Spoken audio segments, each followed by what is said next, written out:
É importante notar que a informação apresentada nesta investigação é baseada em textos esotéricos históricos, documentos de ordens iniciáticas e registros de práticas ocultistas. Não deve ser interpretada como verdade absoluta ou ciência estabelecida. Vamos analisar descrições destas práticas de uma perspectiva histórica e simbólica, investigando sua presença em várias tradições e sua influência no ocultismo moderno. Esta investigação não é um convite à prática e não deve ser interpretada como guia para a ação. Investigamos artefatos culturais e estruturas simbólicas da posição de análise histórica e filosófica. Bem-vindo ao Guardião Esotérico. Existe uma porta que as sociedades secretas mantêm fechada há séculos. Atrás dela não encontramos apenas rituais de iniciação ou símbolos arcanos. Encontramos algo que o poder sempre utilizou como ferramenta suprema de controlo e transcendência: o sexo ritualístico. Não estamos a falar de mera libertinagem ou perversão. Estamos a falar de tecnologias esotéricas precisas, desenvolvidas através de milênios, onde o ato sexual se torna portal para forças que a humanidade comum desconhece completamente.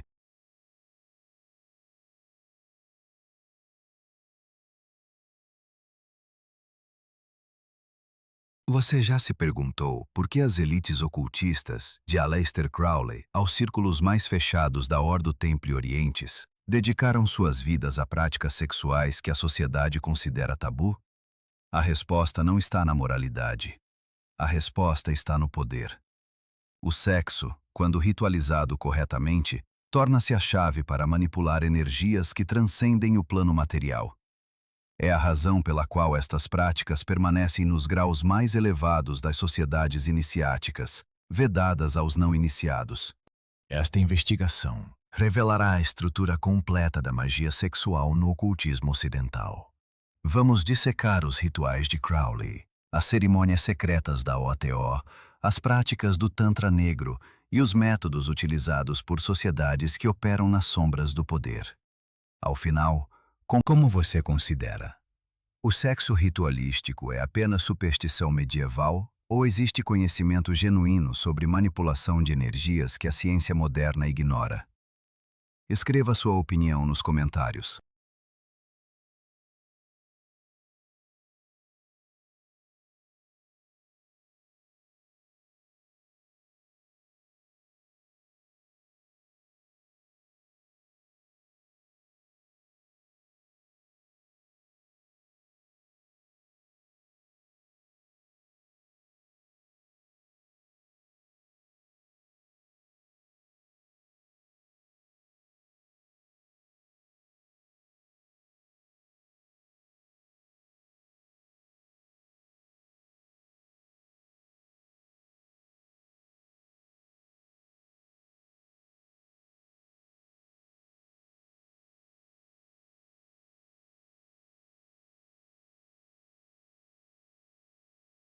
Iniciemos esta investigação compreendendo que a magia sexual não é invenção moderna.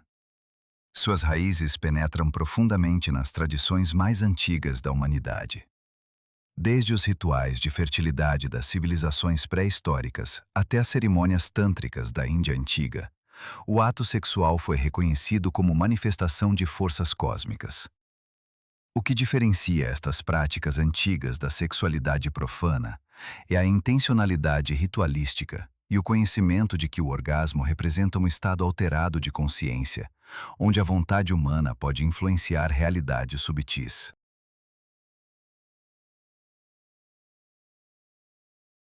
Na tradição hindu, encontramos a divisão entre Tantra branco, vermelho e negro. O Tantra branco centra-se exclusivamente em práticas meditativas solitárias, evitando o contato sexual.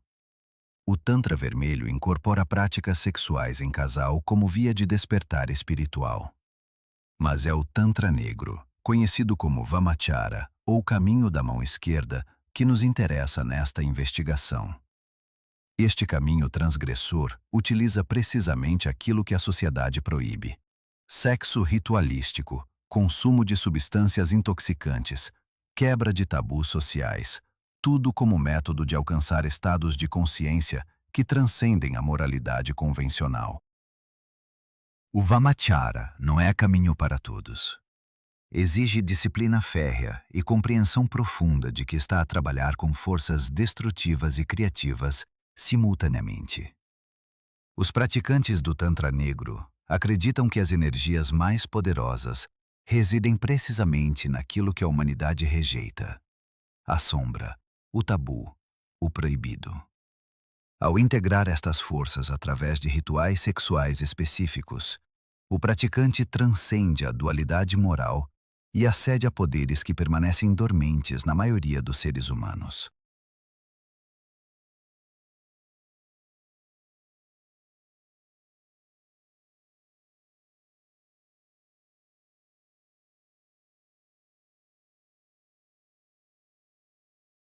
Estas práticas não permaneceram confinadas ao Oriente. Quando o ocultismo ocidental do século XIX começou a explorar tradições orientais, a magia sexual tornou-se elemento central de várias ordens iniciáticas. A diferença fundamental é que, enquanto o Tantra tradicional busca libertação espiritual, muitas escolas ocidentais adaptaram estas técnicas para manipulação de realidade e manifestação de vontade individual. Esta é a essência da magia telêmica de Aleister Crowley. Utilizar o sexo não para transcender o ego, mas para impor a vontade do mago sobre o universo.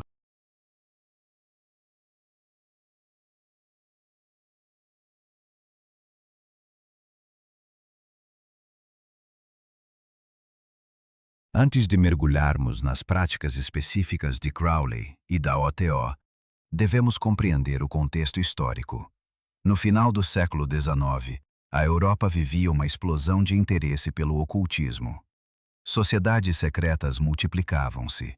A Ordem Hermética da Aurora Dourada, a Sociedade Teosófica, ordens rosacrucianistas, todas explorando tradições esotéricas de várias culturas.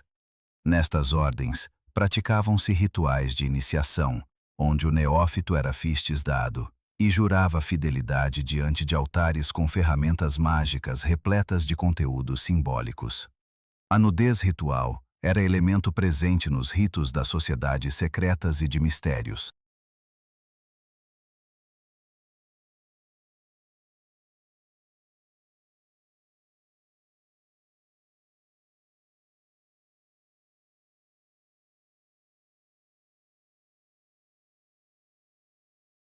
Foi neste ambiente que surgiu a Ordo Templi Orientis. Fundada na Alemanha no início do século XX por Karl Kellner e Theodor Heuss, a OTO distinguiu-se de outras ordens por colocar a magia sexual no centro absoluto de seu sistema iniciático. Não era conhecimento acessível nos graus inferiores. Apenas aqueles que alcançavam os graus mais elevados, particularmente o nono grau, recebiam instruções completas sobre as técnicas sexuais utilizadas para manifestar vontade mágica. Este segredo supremo da OTO atraiu a atenção de Aleister Crowley.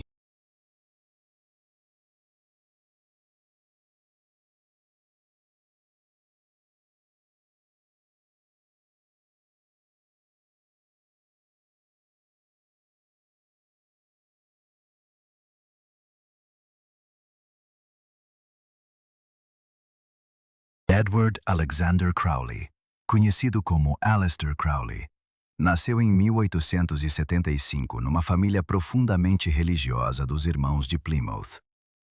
A repressão sexual extrema de sua educação cristã fundamentalista criou a base para sua posterior rebelião total contra a moralidade convencional. Crowley não rejeitava apenas o cristianismo, rejeitava toda a estrutura moral que limitasse a vontade individual. Sua filosofia, cristalizada no Livro da Lei recebido no Cairo em 1904, resumia-se em: faz o que tu queres, há de ser tudo da lei. Esta máxima não era libertinagem simples. Era a declaração filosófica de que cada indivíduo possui uma verdadeira vontade, que deve ser descoberta e realizada sem consideração por convenções sociais.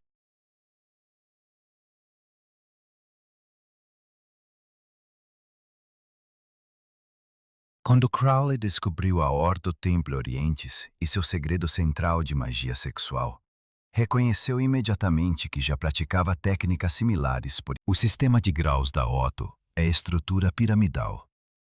Os primeiros graus ensinam simbolismo básico, filosofia telêmica e rituais preparatórios. Apenas no sétimo grau, o iniciado recebe as primeiras indicações sobre a natureza sexual dos segredos superiores. No oitavo grau, são reveladas práticas de magia sexual heterossexual. No nono grau, o segredo supremo. Técnicas envolvendo todos os tipos de práticas sexuais, incluindo homossexuais e solitárias, para produzir substâncias utilizadas em operações mágicas.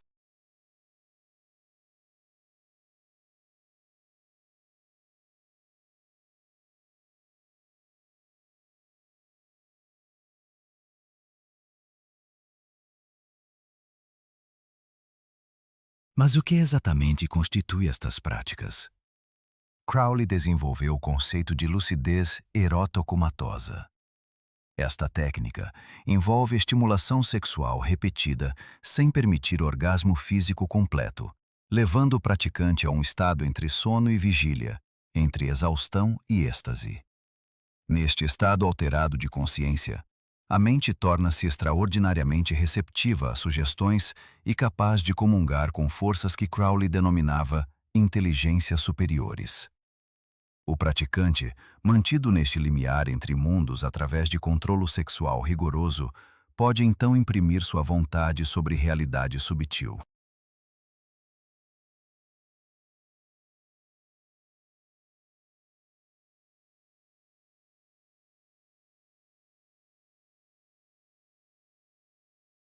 A teoria por trás desta prática é simultaneamente psicológica e metafísica. No momento do orgasmo, o ego dissolve-se temporariamente. A mente racional cessa suas funções normais. Neste instante de morte simbólica, uma abertura surge entre o consciente e o inconsciente, entre o material e o espiritual. Crowley ensinava que este momento, se controlado magicamente através de visualização e vontade concentrada, permite ao mago inscrever desejos diretamente na estrutura da realidade.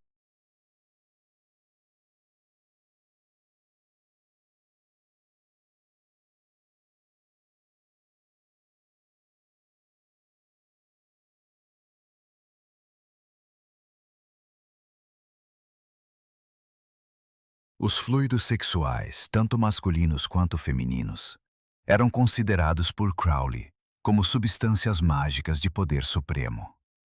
Ele denominava-os coletivamente de elixir da vida, pedra dos sábios, ou simplesmente a substância. Nos rituais do nono grau da OTO, estes fluidos são coletados, consagrados através de invocações específicas e consumidos como Eucaristia ou utilizados para ungir talismãs. A lógica esotérica é que estas substâncias contêm a própria força vital em sua forma mais concentrada, carregadas com a energia do orgasmo e a intenção mágica dos... A missa gnóstica, cerimônia central da OTO composta por Crowley, dramatiza precisamente esta união sexual ritualística. Embora realizada publicamente de forma simbólica, a estrutura da missa replica exatamente as operações sexuais dos graus superiores. O sacerdote representa o princípio masculino, fálico, ativo. A sacerdotisa representa o princípio feminino, receptivo, lunar. A união ritual destes princípios na missa, simbolizada pela lança penetrando o cálice, corresponde ao ato sexual nos rituais privados. O vinho consagrado consumido pelos participantes representa os fluidos sexuais misturados, transformados em sacramento. Crowley não limitava suas práticas à magia heterossexual. Explorava sistematicamente todas as formas de sexualidade como ferramentas mágicas. Desenvolveu operações envolvendo magia sexual homossexual masculina, considerando-a particularmente poderosa para certos tipos de trabalho mágico. Suas operações incluíam práticas que a sociedade da época considerava extremamente transgressoras. Crowley acreditava que precisamente esta transgressão, este rompimento com normas sociais, liberava energia psicológica e mágica de intensidade superior.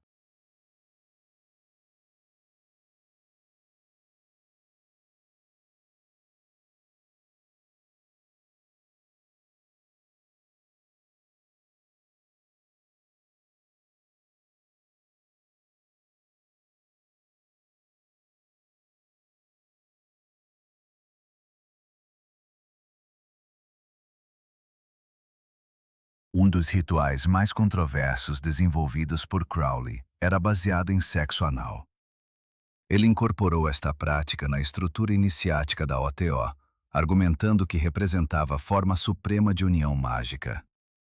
A lógica esotérica por trás desta prática relacionava-se com o simbolismo alquímico da conjunção dos opostos e com a ideia de que o ânus representa portal para forças ctônicas, subterrâneas, conectadas aos aspectos mais sombrios da psique humana. Ao utilizar este portal ritualisticamente, o mago acede a poderes que permanecem inacessíveis através de... As operações mágicas de Crowley não eram meros exercícios de prazer. Eram trabalhos rigorosos com objetivos específicos. Antes de cada operação sexual, o mago deveria formular claramente sua intenção. Manifestar determinado evento, invocar uma entidade específica, carregar um talismã com poder ou alcançar visão mística. Durante o ato sexual, esta intenção deveria ser mantida na consciência com intensidade absoluta. No momento do orgasmo, quando a mente atinge seu ponto de máxima abertura, a vontade é projetada com toda a força vital liberada.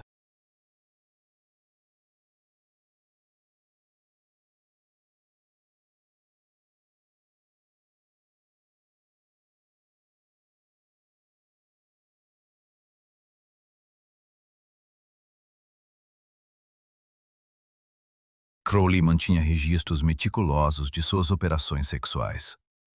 Seus diários mágicos contêm descrições detalhadas de centenas de rituais, incluindo parceiros envolvidos, técnicas utilizadas, invocações realizadas e resultados obtidos. Ele utilizava códigos e símbolos para registrar diferentes tipos de atos sexuais. Estes diários revelam que Crowley tratava sexo não como prazer pessoal, mas como ciência experimental. Cada operação era teste de hipóteses sobre como a energia sexual poderia ser canalizada para manifestar mudanças na realidade.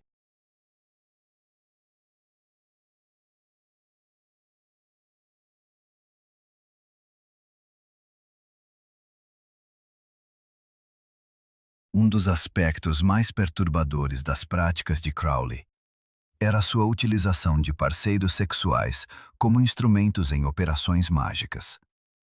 Ele não buscava necessariamente conexão emocional ou espiritual com seus parceiros. Buscava energia sexual que pudesse ser direcionada para seus objetivos mágicos.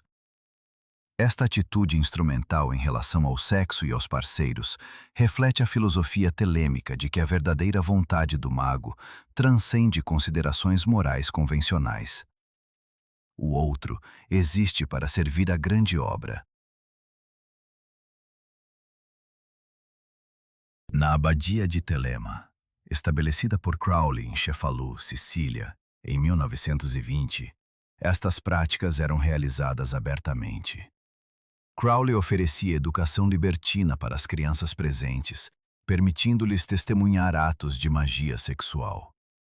Sua intenção era criar um ambiente onde nenhum tabu sexual existisse, onde o corpo e o sexo fossem tratados como aspectos naturais da existência, livres de culpa cristã. Esta experiência social radical durou 3 anos, antes que as autoridades italianas expulsassem Crowley do país devido a escândalos relacionados às práticas na abadia.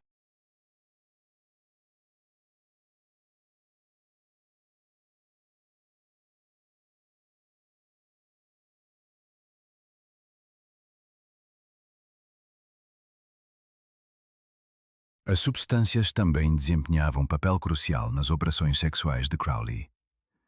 Ele utilizava heroína, cocaína, éter e outras drogas, tanto para alterar estados de consciência quanto para prolongar atos sexuais. A combinação de sexo intenso, drogas poderosas e visualização mágica criava estados de consciência extremos, onde, segundo Crowley, as barreiras entre planos da realidade dissolviam-se completamente. Nestes estados, o mago poderia contactar entidades não humanas e receber conhecimento oculto.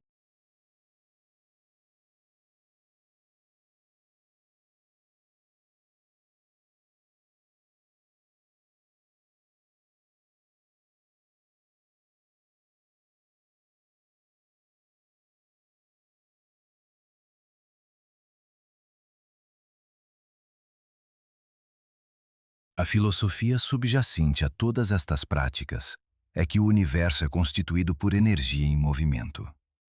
O sexo representa o momento onde energia vital flui com máxima intensidade.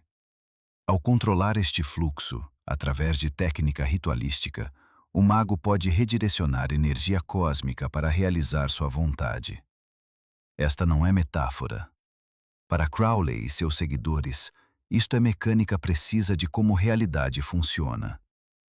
O universo responde à vontade concentrada, especialmente quando... Mas Crowley não operava isolado.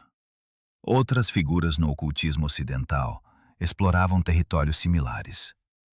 Pascal Beverly Randolph, ocultista americano do século XIX, já ensinava magia sexual décadas antes de Crowley. Randolph desenvolveu o sistema onde casais utilizavam visualização durante o coito para impregnar o momento da concepção com qualidades específicas, influenciando assim a natureza da criança gerada. Ele também ensinava que o orgasmo feminino era momento de poder mágico supremo, ideia que Crowley incorporaria mais tarde.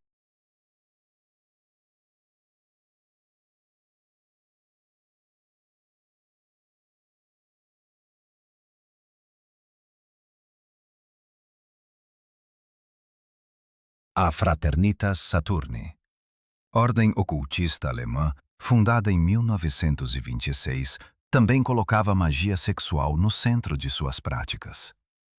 Esta ordem, ainda mais transgressora que a OTO em alguns aspectos, explorava explicitamente o lado sombrio da sexualidade. Os rituais da Fraternitas Saturni invocavam forças demoníacas através de atos sexuais, buscando poder através de pactos com entidades que outras tradições considerariam perigosas ou maléficas.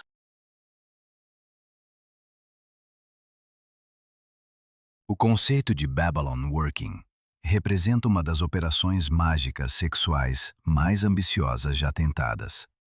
Realizada em 1946 por Jack Parsons, cientista de foguetes e membro da OTO, com assistência do jovem L. Ron Hubbard, que mais tarde fundaria a Cientologia, esta operação visava invocar a deusa Babylon, arquétipo feminino supremo do sistema telêmico, e manifestá-la em forma física através de uma mulher específica. A operação envolvia sexo ritual intenso durante semanas, invocações elaboradas e visualizações precisas. Parsons acreditava ter tido sucesso quando conheceu Marjorie Cameron. As implicações desta operação são profundas. Parsons não buscava apenas experiência mística pessoal. Buscava alterar o curso da história humana através de magia sexual, invocando força arquetípica que transformaria a consciência coletiva. Seja qual for a opinião sobre a realidade objetiva de tal operação, não há dúvida sobre sua intensidade psicológica e sobre o fato de que Parsons dedicou sua vida e, eventualmente, morreu em circunstâncias misteriosas relacionadas às suas práticas ocultas.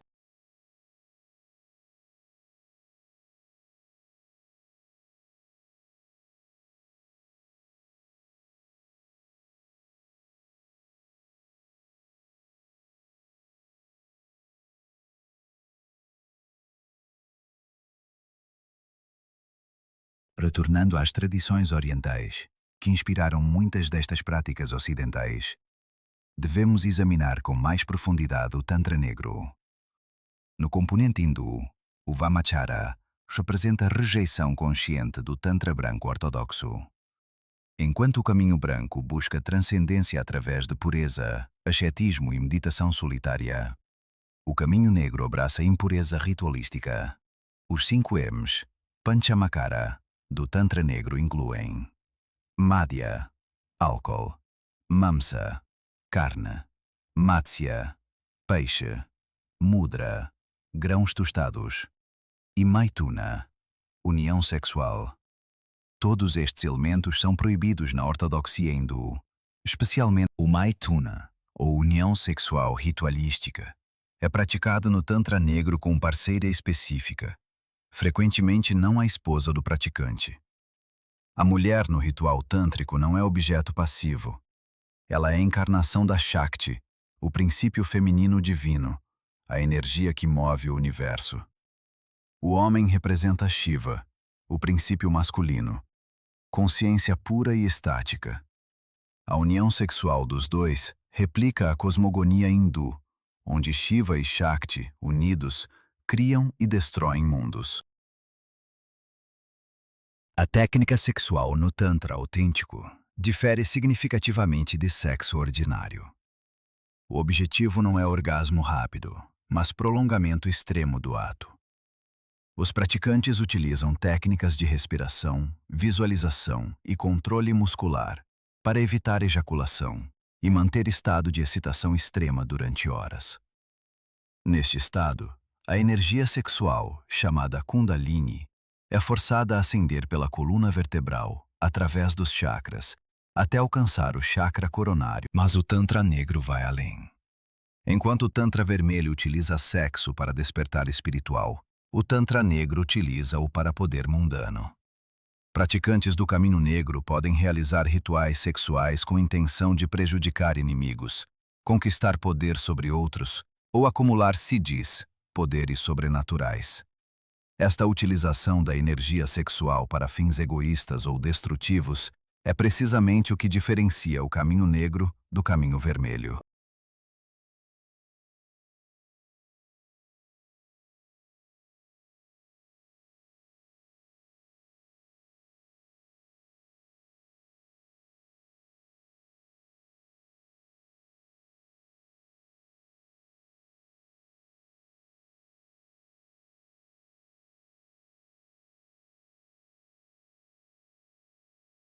Existem relatos em textos tântricos de práticas ainda mais extremas. Rituais realizados em crematórios, sobre cadáveres, com parceiras menstruadas, consideradas especialmente impuras e, portanto, magicamente poderosas, na lógica invertida do Tantra Negro. O praticante que consegue manter equanimidade e concentração mágica em ambiente de máximo tabu e repugnância demonstra controle absoluto sobre dualidades convencionais e acede a poder. A Operação Babylon Working de Jack Parsons merece análise mais profunda, pois representa a culminação das técnicas de magia sexual desenvolvidas por Crowley, aplicadas à escala cósmica. Em dezembro de 1945, Parsons iniciou uma série de rituais baseados em magia enoquiana, sistema de invocação angélica desenvolvido pelo ocultista elisabetano John Dee. Parsons masturbava-se sobre tábuas mágicas enquanto tocava o segundo concerto para violino de Sergei Prokofiev, acreditando que a música e o ato sexual combinados criariam um portal para a manifestação de Babylon. L. Ron Hubbard, que mais tarde fundaria a Cientologia, participava como escriba, registrando as visões e comunicações que Parsons alegava receber durante estes estados alterados. A dinâmica entre os dois homens era complexa. Hubbard servia como assistente mágico, mas também como testemunha que validava as experiências de Parsons. Sem este testemunho, as operações permaneceriam experiências subjetivas sem confirmação externa.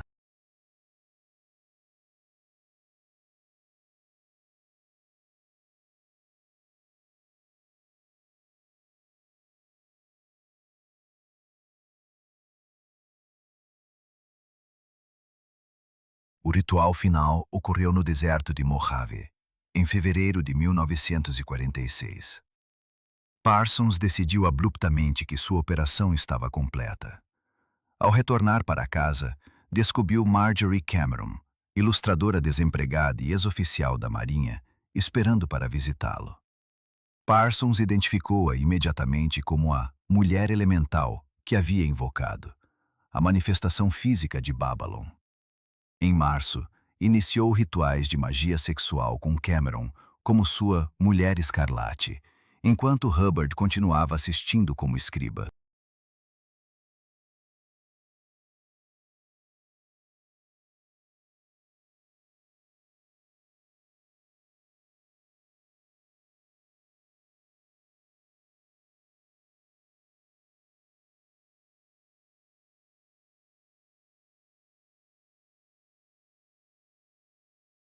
O livro de Babylon, ditado durante estes rituais, contém instruções precisas para cerimônias sexuais.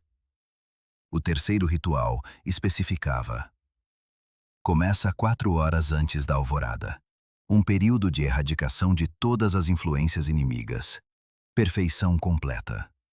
Vista preto. Corta de teu peito a estrela vermelha. Renova o sangue. Estende um lençol branco. Coloca sobre ele sangue de nascimento, pois ela nasce de tua carne, e por teu poder mortal sobre a terra. Estas instruções revelam natureza extrema dos rituais: automutilação, sangue menstrual ou de parto, tudo utilizado como substâncias mágicas.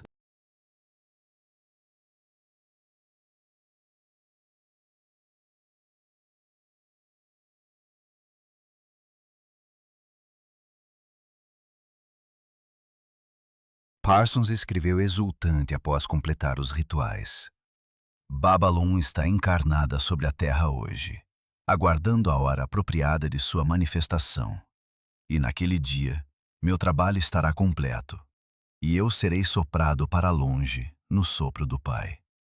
Esta profecia sobre seu próprio fim revela aspecto sombrio da magia sexual extrema. O mago não busca apenas poder, mas autodestruição. Aleister Crowley, observando estas operações da Inglaterra, advertiu Parsons sobre reações excessivas à magia que estava realizando, enquanto simultaneamente ridicularizava o trabalho de Parsons para outros.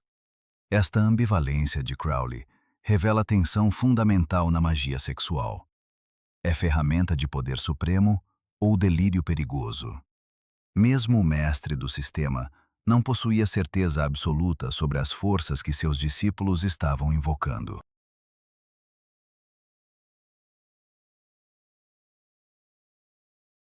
A questão que devemos confrontar é: estas operações produziram resultados objetivos? Parsons acreditava ter manifestado Babylon em Cameron, mas Cameron era uma mulher real que chegou por razões mundanas. A sincronicidade de seu aparecimento no momento exato pode ser coincidência ou confirmação mágica. Esta ambiguidade é característica de toda magia. Os resultados sempre podem ser interpretados de múltiplas formas. O que não pode ser negado é a intensidade psicológica destas operações e seu impacto na vida de todos os envolvidos. Movendo-nos das operações individuais para estruturas institucionais, devemos examinar como sociedades secretas modernas incorporam práticas sexuais em suas operações. O Bohemian Grove, retiro anual de elite masculina na Califórnia, tornou-se foco de especulação sobre rituais ocultos. O clube reúne presidentes, magnatas corporativos, artistas e políticos para 2 semanas de companheirismo numa floresta de sequoias.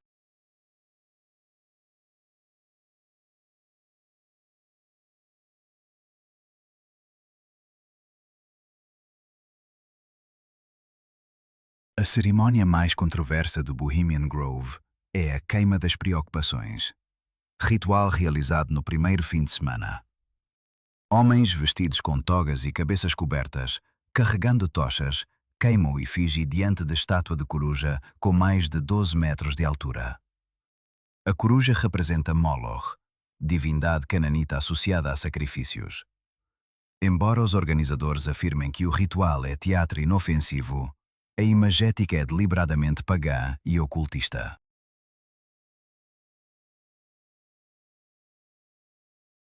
Relatos de funcionários indicam que participantes do Grove frequentemente vestem-se como mulheres, especialmente para representar papéis femininos em espetáculos, dado que apenas homens podem participar.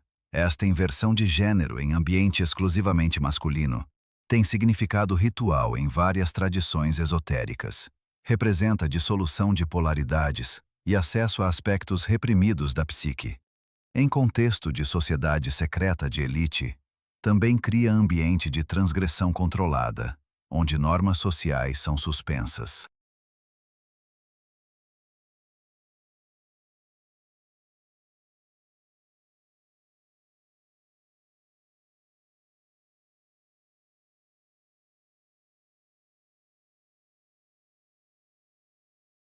Alex Jones, crítico vocal do Grove, conseguiu filmar o ritual da queima das preocupações, revelando sua natureza teatral, mas genuinamente ritualística. A questão não é se práticas sexuais explícitas ocorrem durante estes rituais públicos. A questão é o que ocorre nos encontros privados entre membros. Funcionários confirmam que álcool flui abundantemente e que negócios e política são discutidos a portas fechadas. Num ambiente de elite masculina isolada, com simbolismo ocultista explícito e suspensão de normas convencionais, que outras transgressões podem ocorrer?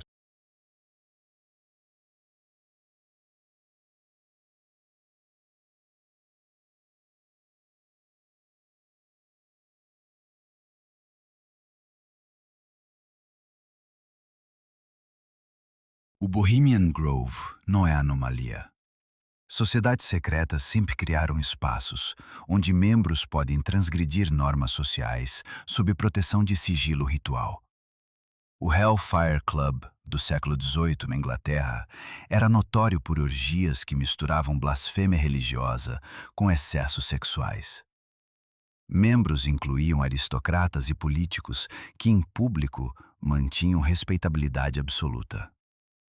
A função psicológica e social destas sociedades é criar válvula de escape onde elites podem expressar aspectos sombrios de sua psique sem consequências sociais.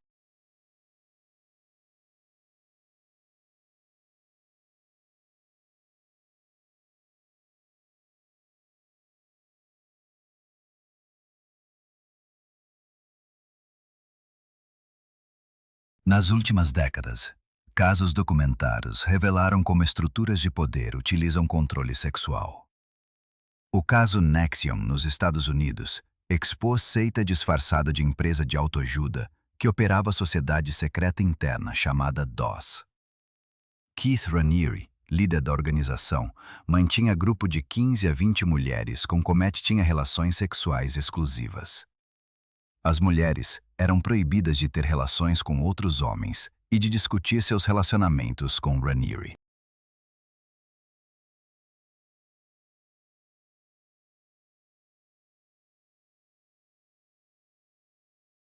O currículo da Nexium ensinava que mulheres possuem fraquezas inerentes, naturezas superemocionais, inabilidade de manter promessas, tendência a assumir papel de vítima. Esta doutrina criava hierarquia onde Ranieri, como homem iluminado, tinha direito de controlar sexualmente suas seguidoras.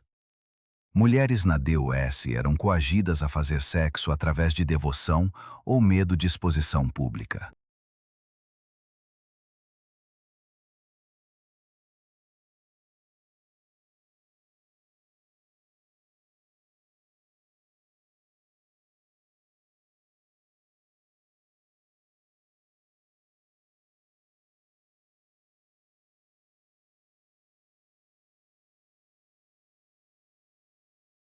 O aspecto mais perturbador era o ritual de marcação. Mulheres eram forçadas a passar por cerimônia, onde as iniciais de Ranieri eram queimadas em suas regiões pubianas com caneta cauterizadora. As vítimas tinham que se despir e eram seguradas por outros membros enquanto a marcação era feita. A cerimônia era filmada. Ranieri alegava que o símbolo representava os 4 elementos, mas era claramente suas iniciais gravadas na carne das mulheres.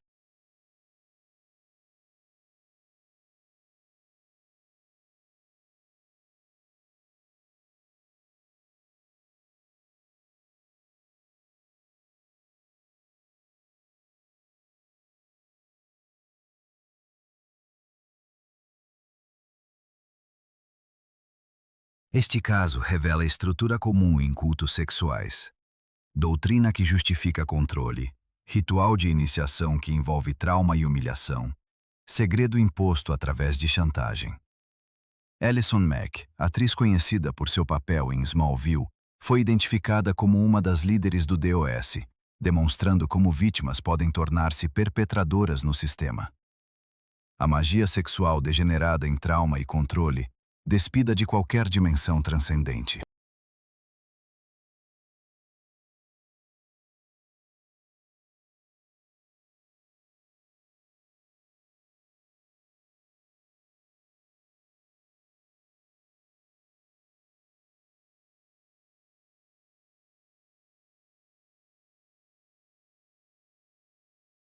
Mas nem todas as utilizações contemporâneas de sexualidade ritual são abusivas. Comunidades neopagãs e wiccanas incorporam sexualidade sagrada em seus rituais de forma consensual. Na Wicca, o grande rito simboliza a união do deus e da deusa, através de união sexual do sumo sacerdote e suma sacerdotisa.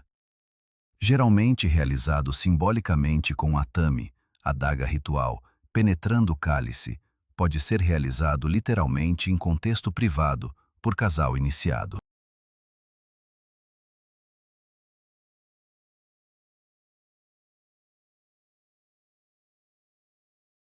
A diferença fundamental entre magia sexual ética e abusiva reside no consentimento informado e na ausência de coerção. Quando adultos escolhem livremente explorar sexualidade como caminho espiritual, dentro de estrutura de respeito mútuo, a prática pode ser transformadora. Quando sexualidade é imposta através de manipulação psicológica, hierarquia de poder e trauma, torna-se apenas mais uma forma de abuso disfarçada de espiritualidade.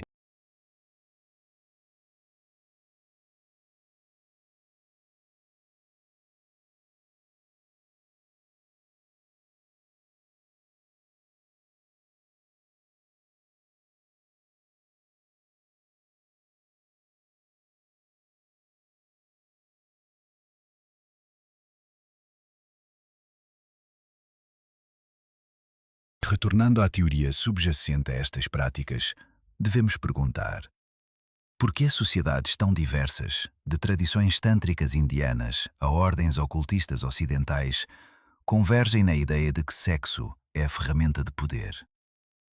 A resposta está na natureza da energia sexual em si.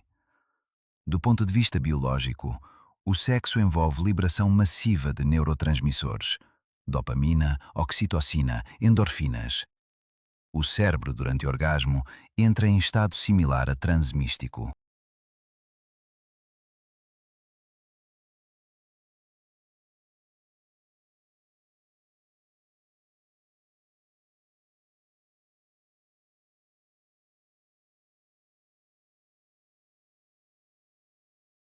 Do ponto de vista esotérico, a energia sexual é manifestação direta da força vital, do impulso criativo que permeia o universo.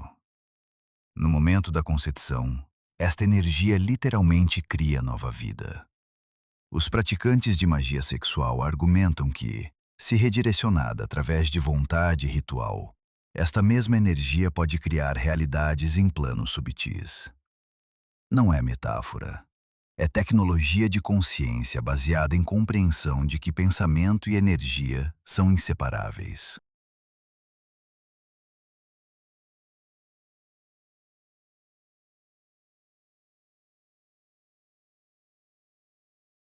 A biologia confirma aspectos desta visão.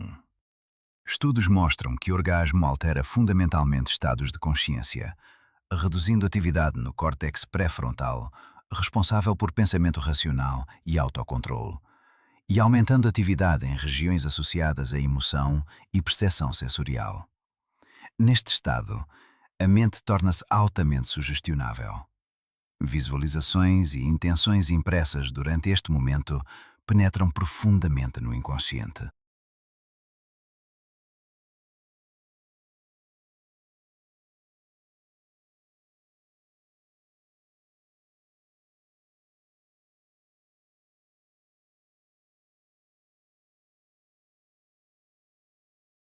A questão filosófica permanece. Estas impressões no inconsciente manifestam-se apenas como mudanças psicológicas ou influenciam realidade objetiva externa? Crowley e seus seguidores acreditavam no segundo. Para eles, consciência não é epifenómeno da matéria, mas força primária que estrutura a realidade. Ao alterar consciência através de sexo ritualístico, o mago altera tecido da própria realidade.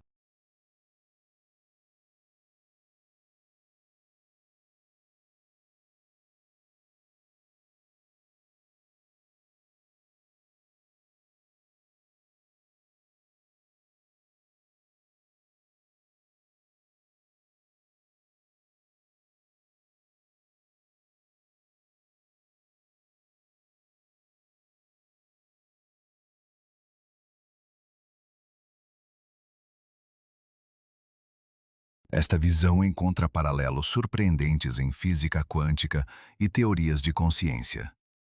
O problema da medição quântica sugere que observação consciente influencia colapso da função de onda. Alguns físicos, como Eugene Wigner, propuseram que consciência desempenha papel fundamental na manifestação de realidade física.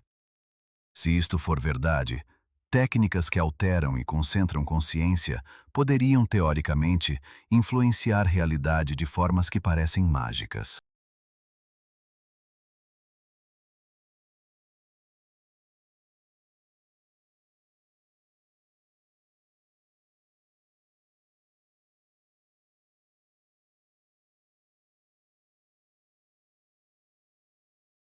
Mas devemos reconhecer perigos inerentes a estas práticas. Parsons morreu jovem, em circunstâncias misteriosas. Crowley terminou sua vida viciado em heroína, doente e isolado.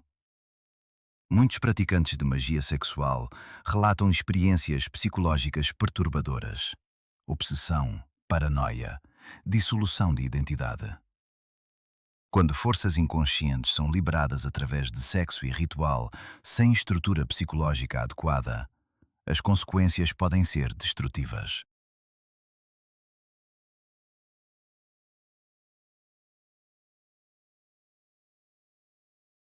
A tradição tântrica reconhece estes perigos. Os mestres tântricos enfatizam que Tantra negro não é para iniciantes. Requer anos de preparação através de práticas mais seguras, meditação, controle de respiração, estudo de filosofia. Sem esta base, praticante que entra diretamente em práticas sexuais transgressoras arrisca desequilíbrio psicológico severo.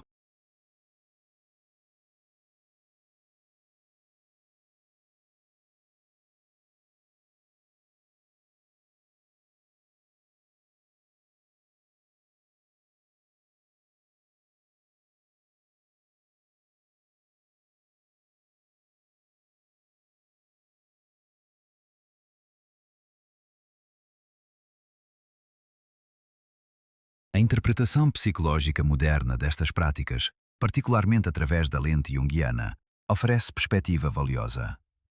Carl Jung reconheceu que símbolos sexuais em alquimia e esoterismo representam a integração de aspectos inconscientes da psique. A união sagrada não é necessariamente ato físico, mas símbolo de individuação. O processo de tornar-se inteiro através da integração de opostos internos.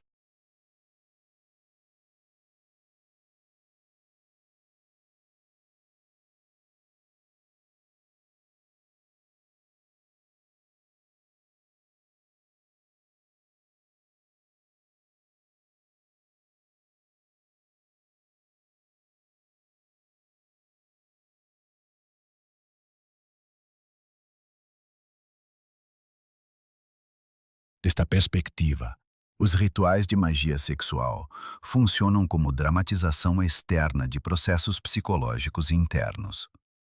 O mago que realiza a união sexual ritualística está, num nível mais profundo, unificando aspectos masculinos e femininos de sua própria psique. A eficácia do ritual não depende de forças sobrenaturais externas, mas de processos psicológicos profundos desencadeados pelo simbolismo e pela intensidade emocional da experiência.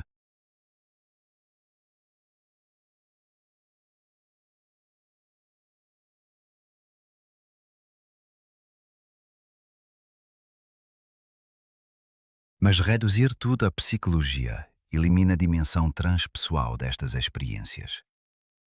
Praticantes relatam consistentemente estados de consciência que transcendem ego individual, união com parceiro a nível que dissolve fronteiras entre selves, contacto com arquétipos que parecem possuir existência independente, visões de realidades alternativas.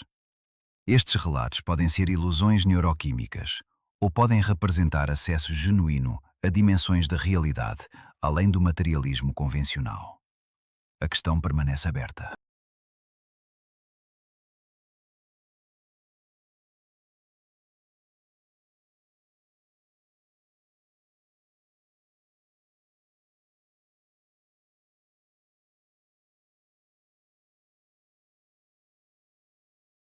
O que não está em questão é o poder destas práticas para transformar indivíduos. Seja através de mecanismos psicológicos, neuroquímicos ou genuinamente mágicos, rituais sexuais alteram fundamentalmente aqueles que os praticam.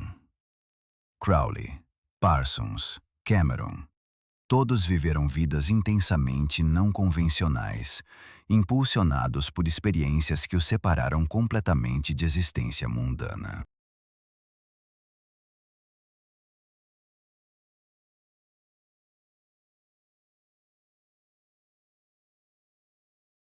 A ética destas práticas permanece controversa. Quando consensuais, entre adultos informados, explorando dimensões espirituais de sexualidade, podem ser defendidas como liberdade religiosa e experimental. Quando envolvem manipulação, hierarquia de poder abusiva, trauma deliberado, cruzam claramente linha para abuso. A dificuldade é que muitos casos existem em zona cinzenta, onde consentimento é comprometido por dinâmicas psicológicas complexas.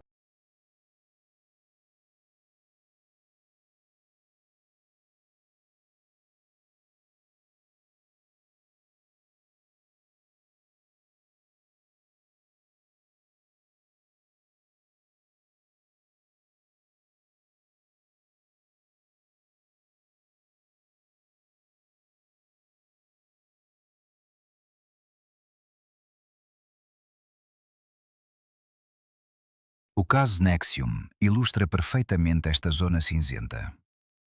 Muitas mulheres na DOS inicialmente consentiram, acreditando que participavam de sociedade secreta de empoderamento feminino. Apenas gradualmente perceberam que haviam sido manipuladas para serviço sexual de Ranier. O consentimento foi obtido através de engano e pressão psicológica progressiva, não através de escolha livre e informada.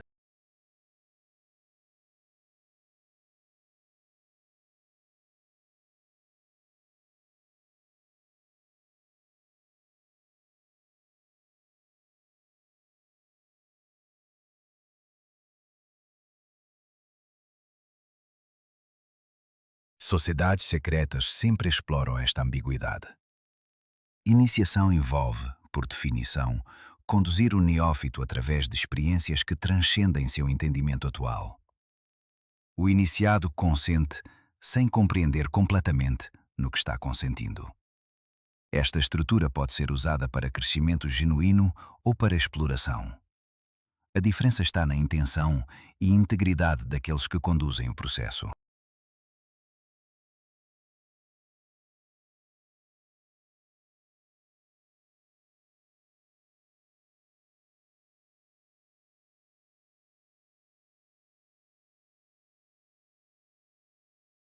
No contexto de elites globais, especulação sobre rituais sexuais transgressores persiste, precisamente porque estas estruturas operam em sigilo absoluto.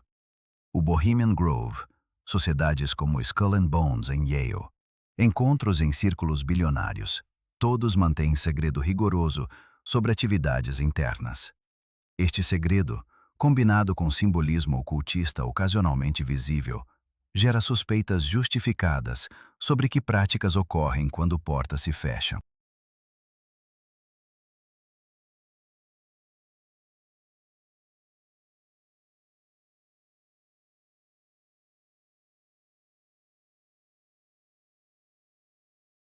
História sobre Jeffrey Epstein e sua rede de tráfico sexual entre elites demonstram que práticas sexuais extremas e exploração de menores ocorrem em níveis mais altos de poder.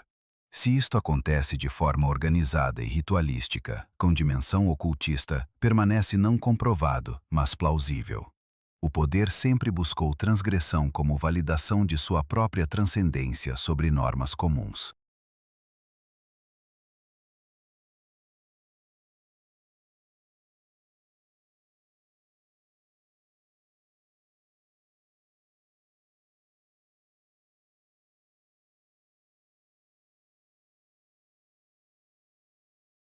A interpretação filosófica final desta investigação deve confrontar questão central.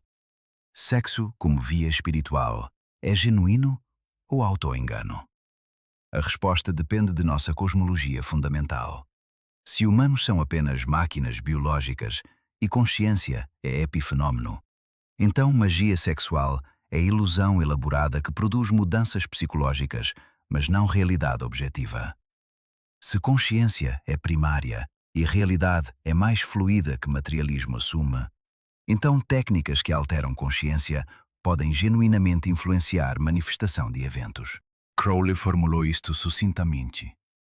A magia é a ciência e arte de causar mudança em conformidade com a vontade. Para ele, toda mudança intencional é magia, seja física ou sutil. Sexo ritualístico é simplesmente ferramenta particularmente poderosa, porque envolve energia vital em sua expressão mais intensa. Desta perspectiva, distinção entre magia sexual e ciência aplicada é questão de métodos, não de natureza fundamental.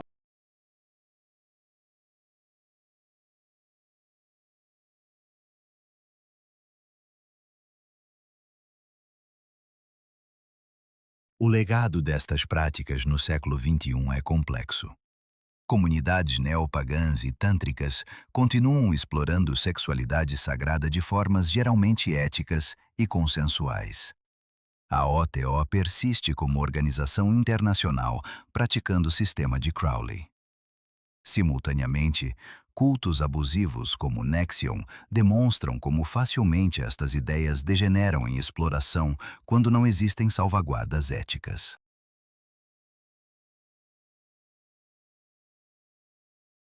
A democratização do conhecimento esotérico, através da internet, criou situação sem precedentes. Textos que antes eram guardados em ordens secretas, acessíveis apenas após anos de iniciação, agora estão disponíveis gratuitamente online. Qualquer pessoa pode ler instruções detalhadas de magia sexual de Crowley, estudar textos tântricos, aprender técnicas que sociedades secretas protegeram durante séculos.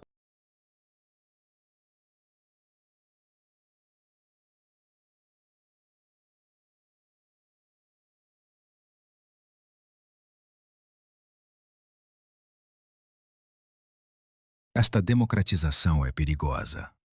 Práticas desenvolvidas dentro de estruturas iniciáticas rigorosas, com supervisão de mentores experientes, agora são tentadas por indivíduos sem preparação adequada.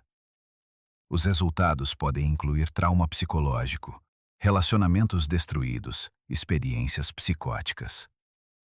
O conhecimento liberto de contexto torna-se tóxico.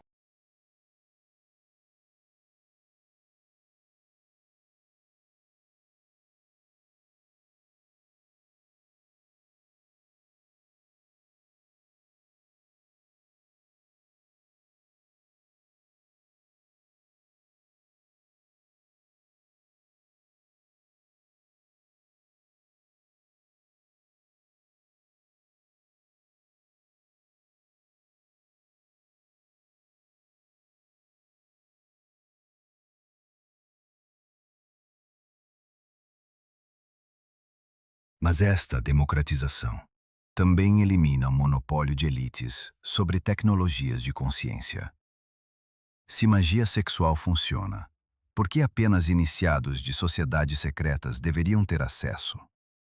Por que conhecimento sobre estados alterados de consciência e técnicas de transformação deveria ser privilégio de poucos? A tensão entre democratização e proteção entre liberdade e segurança, permanece sem resolução.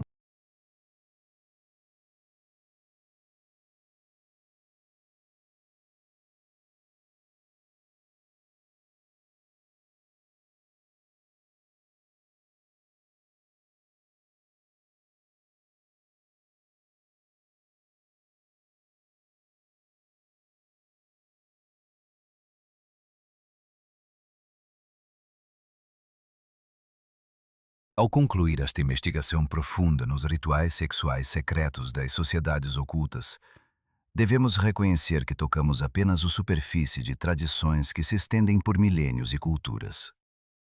De práticas tântricas no Himalaia, a operações de Crowley na Inglaterra vitoriana, de rituais gnósticos antigos a sociedades de elite contemporâneas, sexualidade ritualística permanece como uma das forças mais controversas e poderosas no esoterismo.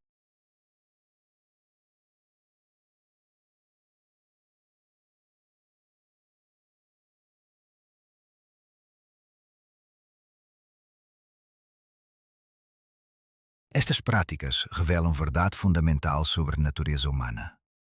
Buscamos transcendência através de nossos corpos, não apesar deles. O sexo, como manifestação mais intensa de energia vital, torna-se naturalmente portal para estados de consciência que transcendem o ordinário. Seja interpretado como psicologia, neurociência ou magia genuína, este fenómeno persiste através de culturas e épocas.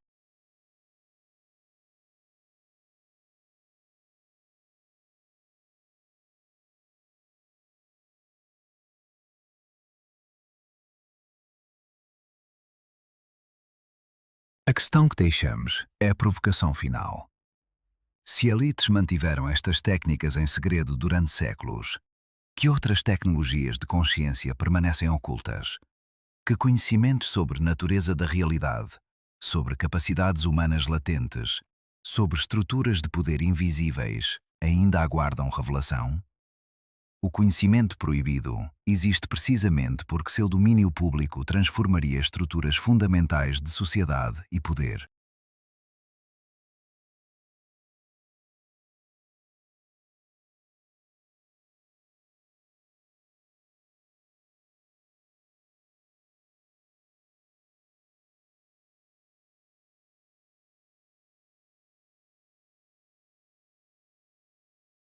Esta investigação apenas arranha a superfície de mistérios que se estendem através das sombras da história humana. Os rituais sexuais das sociedades ocultas não são aberrações ou perversões. São manifestações de busca humana eterna por transcendência, poder e compreensão das forças que estruturam realidade. Se você deseja continuar esta jornada nas profundezas do conhecimento proibido, nas zonas onde ciência, magia e poder convergem, continue acompanhando o Guardião Esotérico.